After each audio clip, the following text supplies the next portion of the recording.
Pada video kali ini kita akan membahas mengenai koreksi fiskal. Materi ini cukup penting dalam akuntansi perpajakan karena berkaitan langsung dengan perhitungan pajak perusahaan. Mungkin kalau kita mendengar istilah koreksi fiskal akan terdengar cukup rumit. Padahal sebenarnya konsep dasarnya itu sangat sederhana, yaitu penyesuaian antara laporan keuangan perusahaan dengan aturan perpajakan. Nah, perusahaan biasanya itu menyusun laporan keuangan berdasarkan pada standar akuntansi keuangan atau PSAK. Laporan ini digunakan untuk menunjukkan kondisi keuangan perusahaan kepada investor, kreditur, atau pihak-pihak lainnya. Namun, ketika perusahaan menghitung pajak, pemerintah itu memiliki aturan tersendiri mengenai pendapatan dan biaya apa saja sih yang boleh diakui dalam perpajakan. Akibatnya, laba menurut laporan keuangan komersial itu sering kali berbeda dengan laba menurut perpajakan. Dan karena adanya perbedaan ini, perusahaan itu perlu melakukan koreksi fiskal. Dan kalau kita lihat-lihat perusahaan yang terdaftar di Bursa Efek Indonesia atau IDX, hampir semuanya melakukan rekonsiliasi fiskal dalam laporan keuangannya.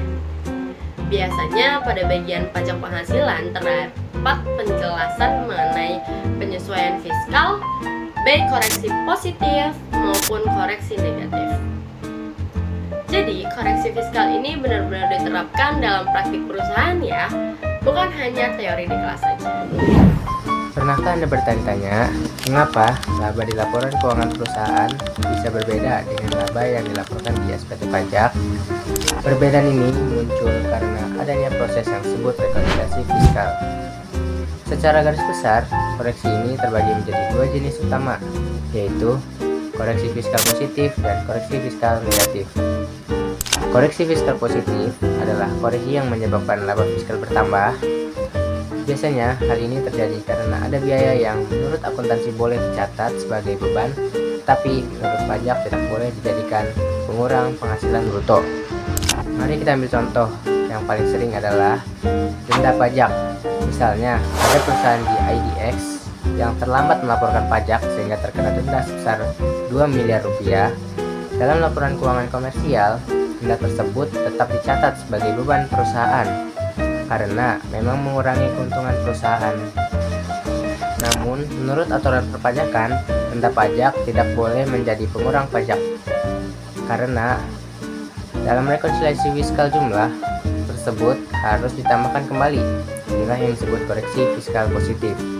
Selain denda pajak, ada juga beberapa kategori biaya lain yang tidak boleh dikurangkan secara fiskal, seperti biaya tidak berkaitan langsung dengan kegiatan usaha, biaya representasi tanpa bukti lengkap, atau fasilitas tertentu yang diberikan kepada pihak internal perusahaan.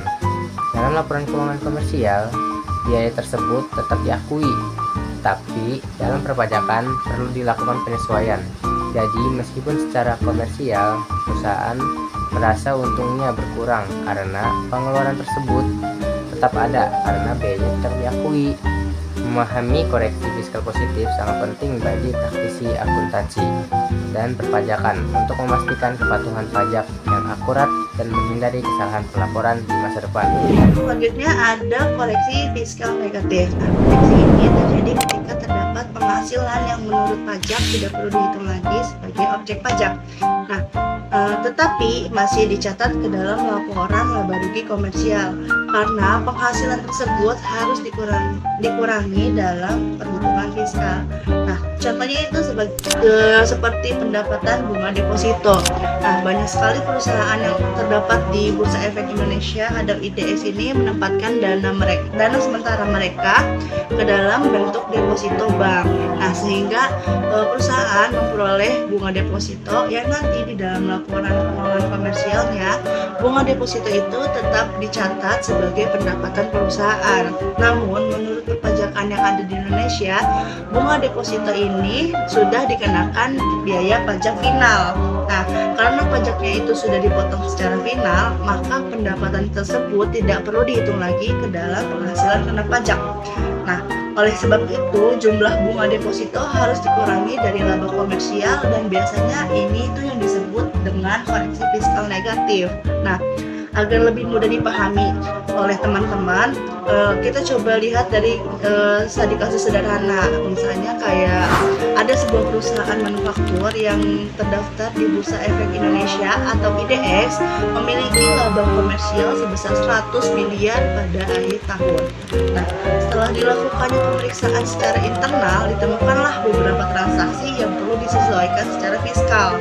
Nah, perusahaan tersebut ternyata memiliki beban denda pajak sebesar 4 miliar akibat keterlambatan pelaporan pajak. Selain itu, perusahaan juga memperoleh pendapatan bunga deposito sebesar 6 miliar dari pendapatan dana di bank. Nah, dalam laporan keuangan komersial tersebut, kedua transaksi tersebut tetap dicatat seperti biasa. Denda pajak dicatat sebagai beban, sedangkan bunga deposito juga dicatat sebagai pendapatan. Nah, namun dalam perpajakan perlakuannya ini berbeda, teman-teman. Nah, denda pajak itu sebesar 4 miliar tidak boleh menjadi pengurangan pajak sehingga harus dilakukannya koreksi fiskal positif sebesar 4 miliar. Nah, sedangkan bunga deposito itu sebesar 6 miliar sudah dikenakan pajak final yang harus dilakukan koreksi fiskal negatif lagi sebesar 6 miliar. Nah, maka perhitungan laba fiskalnya itu menjadi kayak laba komersial itu 100 miliar, lalu ditambahkan koreksi positif sebesar 4 miliar. Setelah itu dikurangi lagi oleh koreksi negatif sebesar 6 miliar yang nanti hasil akhirnya itu akan menjadi laba fiskal perusahaan menjadi 98 miliar. Nah, dari angka 98 miliar inilah yang nantinya digunakan sebagai dasar perhitungan pajak penghasilan badan perusahaan, teman-teman. Berdasarkan studi kasus tersebut, kita bisa melihat bahwa walaupun laporan keuangan perusahaan terlihat sudah selesai dibuat, akan tetapi perusahaan tetap harus melakukan penyesuaian lagi sebelum akhirnya mereka menghitung pajak. Dan inilah alasan mengapa koreksi fiskal menjadi bagian penting dalam akuntansi perpajakan. Koreksi fiskal itu sangat penting karena dapat membantu perusahaan untuk menghitung pajak secara benar dan sesuai pada aturan. Jika perusahaan salah melakukan koreksi fiskal, bisa terjadi kekurangan pembayaran pajak yang nantinya itu akan menimbulkan sanksi atau denda. Dan selain itu, koreksi fiskal juga penting bagi transparansi perusahaan, terutama perusahaan terbuka yang terdaftar di IDX. Karena investor dapat melihat bagaimana perusahaan menjalankan kewajiban perpajakannya melalui laporan keuangan dan rekonsiliasi fiskal. Jadi, dapat disimpulkan bahwa koreksi fiskal itu merupakan bagian penting dalam hubungan antara akuntansi dan juga perpajakan. Perusahaan tidak hanya fokus membuat laporan keuangan sesuai standar akuntansi, tetapi juga harus memastikan bahwa perhitungan pajaknya itu sesuai dengan ketentuan perpajakan yang berlaku.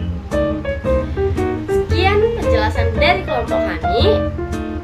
See you in next video.